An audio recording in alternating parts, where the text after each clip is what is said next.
From LEGO dressing Princess Leia in the most scandalous outfit ever to giving minifigs the weirdest facial expressions when nobody asked for it, here's a bunch of failed LEGO minifigs that went from collectible to I need therapy real quick. At first glance, the Demogorgon minifigure seems like a home run. A creepy tall body, that flower petal head lined with teeth, and the unsettling gray skin that perfectly mirrors the Stranger Things monster. On a design level, it's almost flawless, but that accuracy is exactly what makes it such a problem. Kids open LEGO sets expecting something spooky in a Scooby-Doo kind of way, goofy ghosts, cartoony vampires, maybe a skeleton or two. Instead, they're greeted with what looks like an actual nightmare ready to crawl out of the vents at 3 a.m. And the head, that's where things get even worse. Snap it shut and the figure transforms from terrifying monster into a silent, faceless abomination. The kind of thing you'd expect in a horror movie, not a toy aisle. LEGO didn't bother softening the design for younger audiences, they just went full-on Netflix horror mode. Credit where it's due, it's a faithful recreation,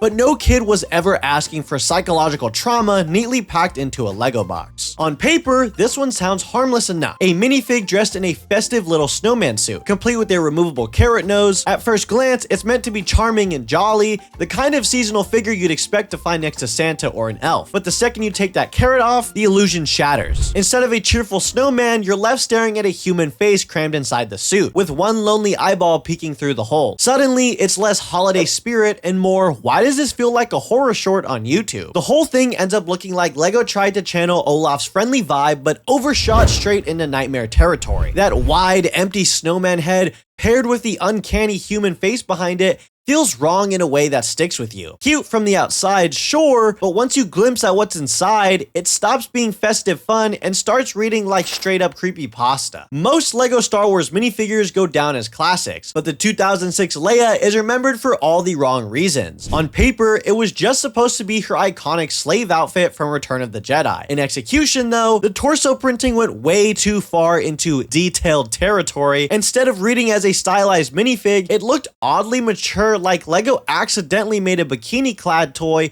ready for spring break in Miami. The problem wasn't just accuracy, it was context. This was a set marketed towards kids, yet the design leaned more toward awkward fan service than empowering Leia's actual character. Instead of capturing her strength and presence, it ended up looking like LEGO was handing children a figure styled for Instagram captions and hashtag hot girl summer energy. Needless to say, it's one of the most infamous missteps in the entire LEGO Star Wars lineup. Back in the 90s, LEGO went through what fans now call the awkward face era, where expressions were less heroic and more accidentally nightmare-fueled. The cavalry soldier is basically the poster child for this phase. Instead of looking like a confident trooper ready for action, his face comes across like someone who's witnessed unspeakable horrors and is permanently scarred by them. It's not brave, it's not stoic, it's just uncomfortable to look at. The real issue is that it flips the whole vibe of the figure. Rather than being a soldier you trust to charge into battle, he looks like the guy you'd avoid making eye contact with at Walmart because you just know he'd follow you down the aisles. Intimidating? Not really. Unsettling? Absolutely. And that's why this minifigure lives on in infamy. General Grievous is easily one of the most iconic villains in Star Wars. 4 arms, menacing presence, lightsabers whirling like a blender. Translating that into LEGO form should have been a slam dunk. Instead, the result fell off. Rather than a proper minifigure, LEGO ended up making something closer to a stiff action figure, with gangly limbs and awkward proportions that just didn't capture the minifig charm. The biggest issue was how out of place he looked. Put him in a lineup with stormtroopers, droids, or Jedi,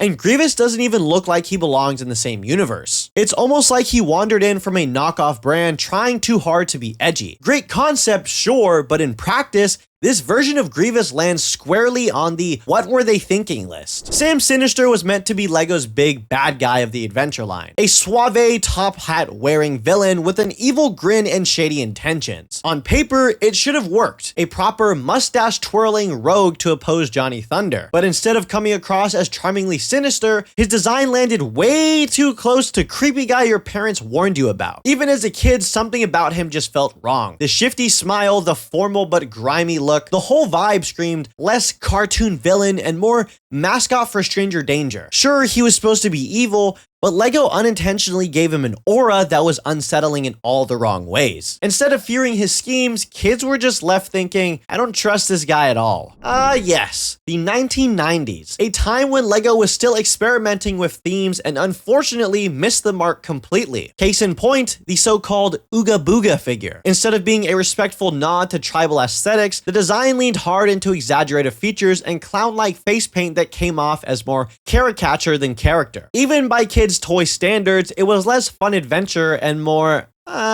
maybe not. The problem wasn't just that it looked creepy, it was also culturally tone deaf. What was probably intended as exotic and adventurous ended up reading as offensive stereotyping. A reminder of how far LEGO still had to go in terms of cultural sensitivity. Unsurprisingly, this figure didn't last long before getting pulled into the vault of let's never do that again. When LEGO got the license for Disney's Little Mermaid, you'd think King Triton would be an easy win. He's literally a buff dude with a crown and a trident. How do you mess that up? Well, LEGO decided to give him this detachable face covering, which sounds cool at first until you actually remove it. Instead of revealing more detail or personality, what's underneath is just blank. Like his entire second head is smooth and featureless. No eyes, no mouth, no beard, nothing. It's like pulling the mask off and realizing your toy is a placeholder straight from the factory floor. Promotional LEGO minifigs are usually kind of fun, quirky, collectible, and designed to catch your eye. But the Nesquik bunny minifig, it caught your eye in the worst way possible. The character design gave him these massively wide set eyes that basically live on opposite sides of his head. So instead of looking like a friendly mascot, he looks like he just saw something unspeakable and can never unsee it. It's supposed to be the bunny that sells you chocolate milk, but in minifig form. He's more like the bunny that sells you cursed VHS tapes at a flea market. What makes this worse is that the mascot characters are usually adorable, but this guy ended up unsettling instead of comforting. The odd proportions give him that same uncanny vibe as an off-brand theme park character, where you're like, yeah, that's definitely not officially licensed. Instead of hyping kids up for a glass of chocolate milk, this minifig makes you want to check the locks on your windows. But listen, I've got to give credit where credit is due. After a sea of cursed minifigs, Hot Dog Man is the alpha of the costume characters. The one that truly nailed the concept and became a fan favorite. Something about the giant bun suit, the perfectly painted ketchup line, and that goofy little Lego grin just clicked with everyone. It's not unsettling, it's not weird,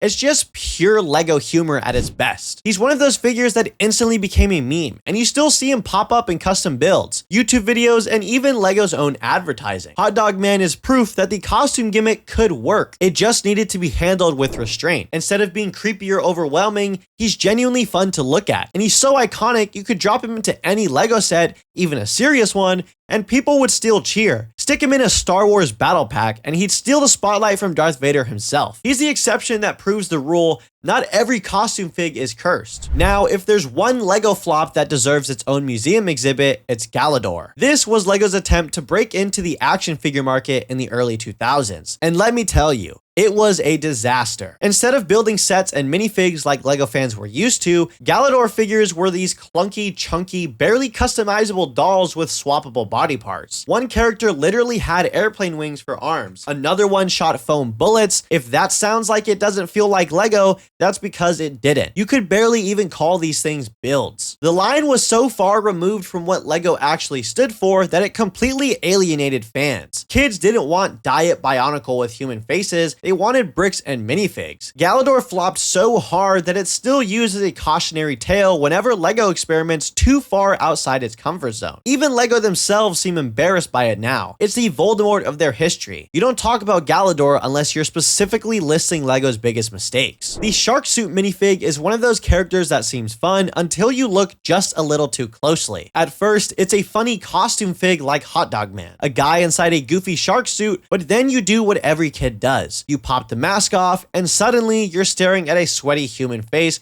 peeking out of the shark's mouth hole. It goes from silly to straight up claustrophobic in seconds. This is where LEGO's costumes idea backfired. On the outside, Shark Suit Guy is harmless, but the illusion completely breaks once you lift that mask. Instead of thinking, haha, funny shark guy, your brain immediately goes to, This poor man is suffocating in a rubber suit and needs help. It's less LEGO comedy and more psychological horror. When LEGO introduced soccer sets, the innovation was the spring-loaded bases that allowed players to actually kick a ball across the field. Even the packaging doubled as a soccer pitch, with goals on either side and a sliding goalie figure to defend. At first glance, it was clever and even a bit revolutionary. It gave kids the thrill of real soccer in minifigure form, but the execution left much to be desired. The minifigures were permanently stuck on their spring bases, making them useless outside of the game. You couldn't put them in a car, a house, or a regular LEGO build. They just didn't fit. While fun for a few matches, they didn't mix with traditional figures at all. In the end, they were less like minifigs and more like tabletop game pieces, which is why collectors rarely consider them real LEGO minifigures. Following the same concept, LEGO released basketball sets with figures that had spring-loaded legs. Kids could press them down and launch them into jump shots, with the aim of sinking the ball into a hoop. These sets even came with paper courts that folded out for gameplay, creating a miniature basketball arena. It felt like another big step toward merging LEGO with real sports. The flaw, though, was once again in the design of the minifigures themselves. By giving them those awkward spring legs, LEGO broke its own standard. They couldn't sit, stand, or pose normally. They were locked into a gimmick, and outside of the game, they had no real playability. Once the paper courts wore down or got damaged, the sets lost their core function, leaving kids with weird half-functional minifigs that didn't age well. The speech bubble minifigure tried to bring dialogue into LEGO play by packaging a standard LEGO man with attachable plastic bubbles. These could hold stickered phrases like "Hi" or "I love this dish," essentially forcing the minifig to speak. It was a bold attempt at making minifigs more expressive without needing stop motion or imagination. Unfortunately, the idea clashed with what made LEGO special in the first place: creativity. Instead of letting kids decide what their figures would say, the bubbles forced them into pre-made phrases. The attachments were bulky, the stickers wore out quickly,